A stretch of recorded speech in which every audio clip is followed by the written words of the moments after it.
La pratique des activités extrascolaires le dimanche, nous en parlons ce soir. Cette bonne habitude particulièrement recommandée doit être inculquée aux enfants dès leur plus jeune âge. Dimanche bénéfique et instructif pour les enfants, c'est à suivre au tout début de cette édition dominicale.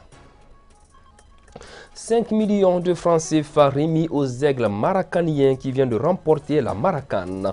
Un montant symbolique remis au cours d'une soirée dînatoire par Maazou Baba Sissé en guise de motivation à l'équipe nationale de la discipline. Voilà donc pour les titres de ce soir. Merci d'être très nombreux devant vos écrans pour suivre cette édition de 19h30. Bonsoir et bienvenue à tous. Jour de repos, le dimanche est aussi l'occasion de pratiquer des activités extrascolaires. Cette bonne pratique particulièrement recommandée doit être inculquée aux enfants dès leur plus jeune âge. Ces activités sont en effet bénéfiques pour leur épanouissement et contribuent en outre à leur réussite scolaire. Dimanche bénéfique et instructif pour les enfants, c'est le reportage que nous propose Aïssata Silla. Les activités en dehors de l'école sont aussi un moyen de passer un bon moment en famille. Ici à Mayambougou, dans la famille d'Amélé, dimanche est un jour où les petits-enfants se réunissent pour jouer, lire des contes ou encore apprendre leurs leçons. Un moment pour cette famille de créer de bons souvenirs.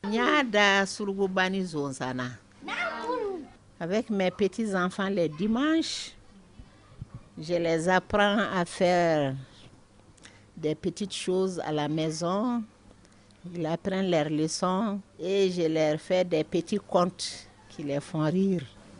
Et ils sont contents. Chaque dimanche, les petits-enfants viennent me rendre visite. Je suis très contente et heureuse de les avoir à côté de moi. Je les conseille d'être très polis, très disciplinés et avoir beaucoup de respect pour les grandes personnes. À l'école, de se soumettre à leur maître, être très discipliné. Pratiquer une activité extrascolaire apporte une tonne de bienfaits à l'enfant. C'est un facteur déterminant dans le bon développement physique et moral. Je suis venue voir ma grand-mère car depuis que je suis tout petit, c'est elle qui m'entretient. Elle me dit des contes, on discute, elle m'aide à apprendre mes leçons. Quand elle me réveille à 6 heures, après avoir prié, je prends mon petit déjeuner avec mes petits frères et petites sœurs. Après, je vais apprendre mes leçons pour bien travailler à l'école.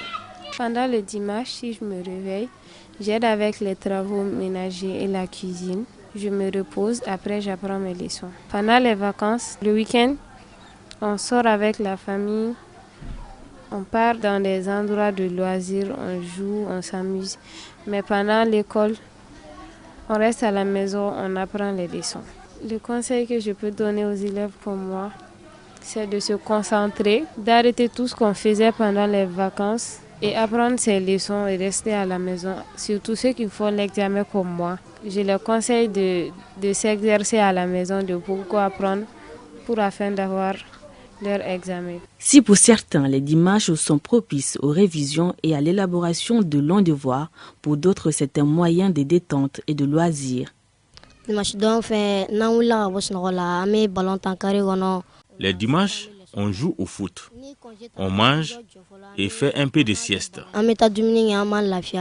Que ce soit du sport ou de la lecture, pour ces enfants, les dimanches sont des moments de convivialité et un moyen de rendre ces week-ends ensoleillés d'amour aux côtés des parents et des grands-parents. Dans cette édition dominicale, nous nous intéressons à présent au mariage. Le mariage blanc et le mariage par procuration sont deux types d'unions différentes.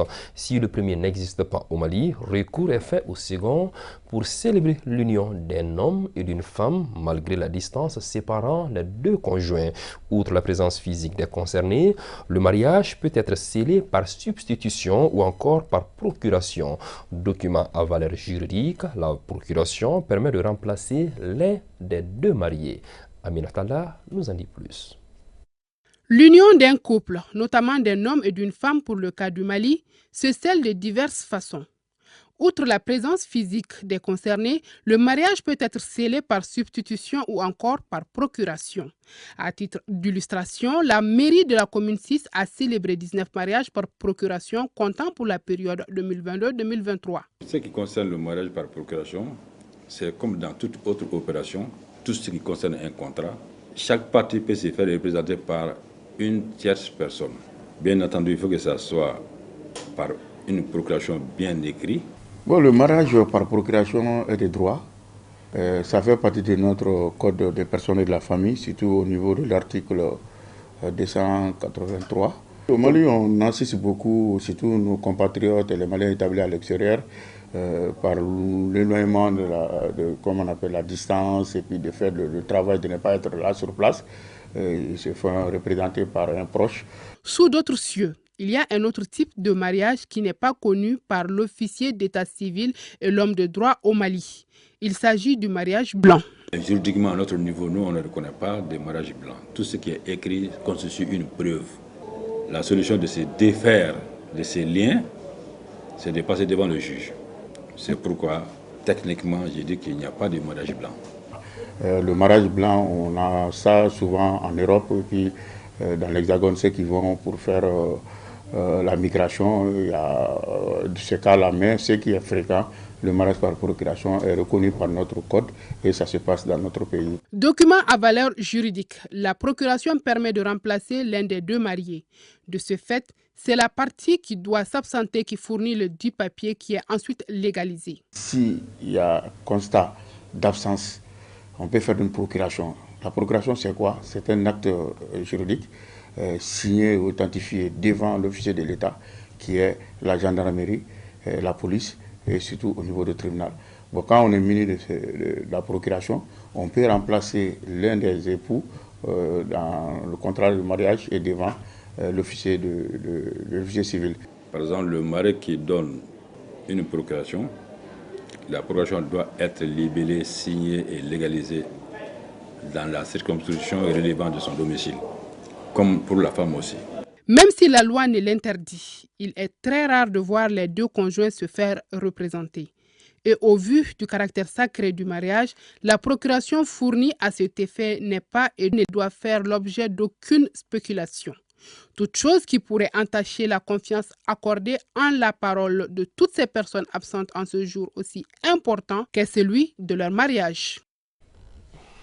On vient de voir au Mali, le mariage est célébré sous différentes formes. Parlant du cas spécifique du mariage par procuration, nous vous proposons d'aller plus encore en profondeur. Cette pratique autorisée au Mali sur le plan administratif, social et encore religieux se fait avec au moins une des parties représentées par une procuration. Cependant, sur le plan religieux, il s'avère que la procédure est soumise à des critères même si elle reste autorisée. Voyons tout ça avec Cheikh Oumar Kamara. Un mariage par procuration est une cérémonie au cours de laquelle au moins un des futurs époux est représenté par quelqu'un muni d'une autorisation de celui ou celle qui est empêché. Une pratique autorisée par la religion musulmane dans certaines conditions. Le mariage de façon générale est une recommandation forte d'Allah subhanahu wa ta'ala. Quant au volet procuration, c'est une disposition prise par nos lois. Il n'y a absolument pas de problème en ça en religion. Ce que en fait la religion dit par rapport à ça, c'est qu'il faut veiller à ce que ça soit réellement simplement une représentation du mari à un moment précis. Il ne faut pas que celui à quel on a donné la procuration se substitue en mari ou prétende un droit quelconque sur la femme parce que ce n'est pas sa femme. Et les dispositions prises par la charia doivent être respectées, la distanciation et sur le plan de parole, et exactement la proximité, elle doit être limitée parce qu'il est un missionnaire et sa mission, ça s'arrête à la signature des documents qu'il faut parce que le mari se trouve dans l'incapacité de venir. L'islam n'est pas la seule religion au Mali à autoriser le mariage par procuration. Chez les catholiques également, les critères sont clairs pour la pratique. Au niveau de l'Église, il existe ce genre de mariage. L'Église a en son sein aussi son code qui régit le mariage. Et en ce qui concerne la célébration du mariage, quand on va au niveau du canon 1105, C'est là où on parle de effectivement cette possibilité de faire procuration en cas d'empêchement. C'est illégal et pour vérifier, il faut aller voir le code de droit canonique de 1983 au canon 1105. On peut donc dire sans se tromper qu'au Mali, le mariage par procuration est autorisé par la religion. Mais tout comme dans l'administration, le mandat et les mandataires doivent respecter leur engagement pour un mariage réussi. Et du sport à présent, de retour au Bercail, après avoir remporté la Maracane au Bénin, les aigles maracaniens ont reçu 5 millions, un chèque de 5 millions de francs CFA, un montant symbolique remis par Mahazou Baba Sissé en guise de motivation à l'équipe nationale de la discipline. Sport collectif mettant aux prises 2 équipes composées chacune de 6 joueurs sans gardien de but. Le Maracanan est un genre de football se jouant sur un terrain rectangulaire. Parlant de la remise de chèque, elle s'est faite à la faveur d'une soirée dînatoire et notre reporter Sirakatou Sissé était sur place pour ORTM 2. Sacrée championne d'Afrique de Maracana au Bénin du 26 au 30 septembre dernier, l'équipe nationale du Mali reçoit les honneurs dignes de son rang à travers cette soirée dînatoire offerte par Mazou Baba Sissé, promoteur d'Abem Foot Academy. En premier supporter, il a remis un chèque de 5 millions de francs CFA aux aigles maracaniers. Cette marque de reconnaissance est pleine de sens. On donne l'impression et surtout le sentiment qu'il y a certains aussi qui reconnaissent le travail abattu qu'on a eu à faire. On n'est pas parti pour défendre le nom de qui que ce soit, mais c'était le nom du Mali.